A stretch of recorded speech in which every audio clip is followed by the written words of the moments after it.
What is going on, YouTube? So we got some notes today because I want to cover a couple different topics. Strength World is currently reeling in the epic 510 kilogram deadlift that Thor Bjornsson did yesterday. I watched it live. It was awesome. In the history of the sport, here we go. Let's go, Thor.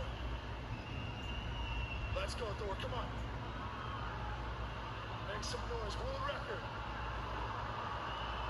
Bjornsson of Iceland, 510 kilograms. Ladies and gentlemen, Show of strength. Strongest strength athlete ever. I don't think anyone would disagree with that anymore. Previously, people had, some things to say about the 501 deadlift, and even shockingly, the 505 kilogram deadlift. Is Thor a genetically gifted person? Yes, obviously he's 6'9". He's got a massive frame.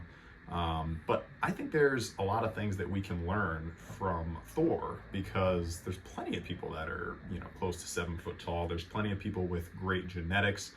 There's only one person that's ever done 510 kilograms in the deadlift. Imagine being, the person breaking your own deadlift record twice. So first thing that I think we can learn is sleep and recovery. This is pretty basic. However, I've been watching pretty much every YouTube video that Thor's ever put out. And he always has talked about recovery consistently. He's never saying that he's, just getting inconsistent sleep and still going big on the deadlift. Like, he's paying attention to his recovery. He's making certain decisions based on that. He's not just going for gold no matter what. He's smart about the time to go big and the time to back off a little bit and just kind of recover. So genetically gifted or not, if you're trying to hit big numbers and trying to grow and trying to get better, you have to sleep and recover. He just did a video with the Dutch giant, Olivier, I'm not sure if I pronounced that right, 7'2", monstrous person. And he was talking in that video about how he didn't sleep very well that night. So he's like, I'm going to take a nap today. Now, obviously not everyone can do this, but what can you learn from it? You need to sleep. If you're not sleeping, then you're not growing. You might be able to summon up a monumental effort and get a PR anyway, but is that PR going to last and turn into actual progress if you're not sleeping and recovering? Probably not. So gotta sleep, gotta recover. Taking the nap when you can, if you need to. I remember I used to wake up at like 3:45 a.m. to, not because I wanted to, but because I had to be in the gym that was 45 minutes away from me for 5 a.m. clients.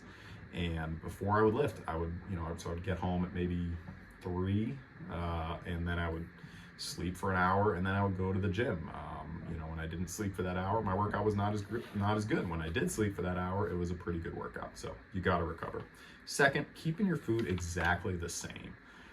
I'm a really big believer in doing that whenever I can. My wife is an amazing cook, but we always eat pretty consistent meals within a similar range, and we've kind of figured out like what's gonna not aggravate the stomach, what's gonna feel good, because I consume a lot of calories every day, so I can't be, waiting for my stomach to feel better for 3 or 4 hours.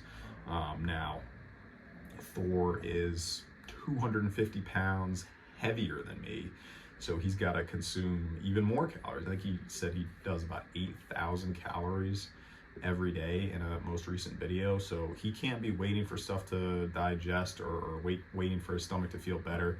If your stomach is bubbling before you're going into your PR, like, more than likely you're not going to be feeling that good. You're not going to be able to do what you want to do. So when you're getting ready for a maximum attempt, or just in general, stick with foods that your body agrees with. Stick with the basic stuff. You don't see Thor doing a ton of protein shakes. I know he does do some, obviously, but the bulk of his food is real food. It's, ground beef, it's bison, it's rice, it's potatoes, it's eggs, Greek yogurt, lots of just basic essential foods that we've all heard about, growing up.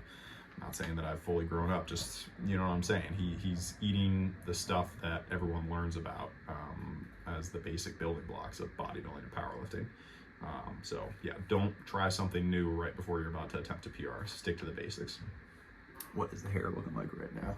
Craziness. We're letting it grow out. Number 3, for big PR attempts, and every time he has done a YouTube video talking about deadlift or really anything else, and every time he's done a competition, he always says what his warm-up attempts are going to be and what his 3 big attempts are going to be. He always knows exactly what he's going to do. His coach Sebastian, knows exactly what he's going to do. Everyone on his team, like, it's dialed in. He's got a plan. He's sticking to it. It's not, maybe I'm going to do this, maybe I'm going to do that. It's, this is exactly what I'm going to do, and here's how it's going to go. And 99.9% of the time, it's worked out. So he plans out what he wants to do, he accomplishes it. This works very well. I've always talked about this. Write down what you want to do beforehand. There's a higher likelihood that you will actually accomplish it. Whether you're going for a 300-pound deadlift, a 600-pound deadlift, an 1,120-pound deadlift, the same principle applies. There's always somebody bigger and stronger. There's always somebody weaker and smaller than you. So don't worry about any of that. Just focus on yourself and planning out in your head mentally what you want to do before you get there. It's kind of like it's already done if you plan it out in your head and you write it down on paper before you do it. You might still miss the PR, but there's a higher likelihood, in my opinion, if you go into it with an exact plan. 4th, hydrate. Every YouTube video that Thor drops, he's always hydrating with something, whether it's just water, whether it's pre-workout, whether it's post-workout, intra-workout, whatever. If you're not hydrated, you are not at your maximum strength level. I don't know the exact statistics, but I think it's something like 20% down on strength if you're dehydrated, maybe only 10%. But still, if you're going for a 300-pound bench and you're 10% dehydrated, that means, if you're dehydrated, and let's say that affects your strength 10%, you're only going to get 270. So you got to be hydrated, especially when going for something absolutely ridiculous like an 1,120-something pound deadlift. 5th, keep your form exactly the same. And his coach, Sebastian, talked about the change in deadlift form. I forget exactly which video it was, but he used to have a wider stance, and he would always stick with a wider stance every deadlift. And then when he's been building back more recently, he's gone with a closer stance, and it's just a real deadlift. Like, say what you want about the sumo deadlift pullers. That could be its own video. I'm not even going to go into that. But he's lifting that weight like 3 feet. I mean, there's no, 5-inch range of motion with legs spread so wide that the plates are at risk of chopping off the toes when they come down. Like, yes, a 500 kg sumo deadlift is impressive in its own right, but the only reason that people are doing that is because it's allowed in the federation. If, they like, certain people realize that they're better at sumo and they just start doing it because it gives them an edge in competition. Like, I get it. Those are the rules. They're allowed to use straps in the Giants Live Strongman deadlift contest. You don't see anyone doing over-under grip because they can get more weight with the straps. So anyway, back on track. Don't grip and rip. Keep your form exactly the same. Keeping every rep slow but powerful. Now, I'm guilty of sometimes going into things just like fired up, like the smaller version of Evan Singleton. Like, he goes into the deadlift absolutely fired up and just getting it done, and that's how some people have to do it. I understand that, but when you can keep it more methodical, I think that allows for an easier time consistently hitting your deadlifts. Like, think, how many grip and rip people have you seen miss deadlifts? Probably way more than the methodical, slow and steady deadlifters. I would guesstimate. I could be wrong, but talking about just Thor in particular, very slow and steady, rarely misses a deadlift attempt that he goes for, and that's because he keeps his form on the warm-ups exactly the same. He conserves energy. If you're warming up for 600 and your 500-pound deadlift, you absolutely rip it off the ground. That is going to help, but you've also burnt more energy. It's going to help because mentally you're going to be like, oh, that was easy, but you're going to use a lot more energy than if you just pulled 500 steady. So yeah, don't rush. Take your time. If you rush, you're more likely to make a mistake. Just pace yourself, and keep your form consistent and go out there and crush a PR.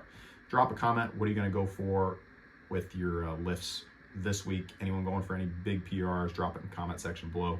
Let's support each other. We'll see you in the next one. Peace.